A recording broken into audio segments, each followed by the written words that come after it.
মনে হয় না আমি আমার বাবাকে মাংস খাইতে পারবো।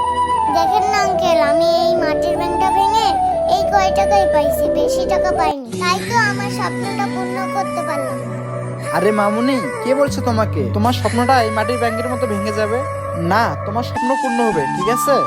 কি বলেন আঙ্কেল, আমার স্বপ্ন পূর্ণ হবে কিভাবে?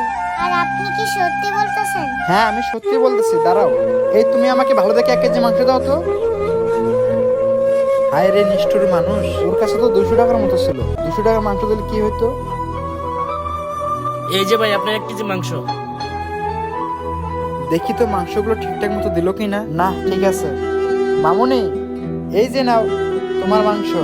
তুমি এগুলো বাসায় নিয়ে গিয়ে তোমার আব্বুকে বললো, তোমার আব্বুকে রান্না করে খাওয়াবে। কি বলতেছেন আঙ্কেল, এখানে তো 1 কেজি মাংস, আমার কাছে তো এই 1 কেজি টাকা নেই। আমি জানি তোমার কাছে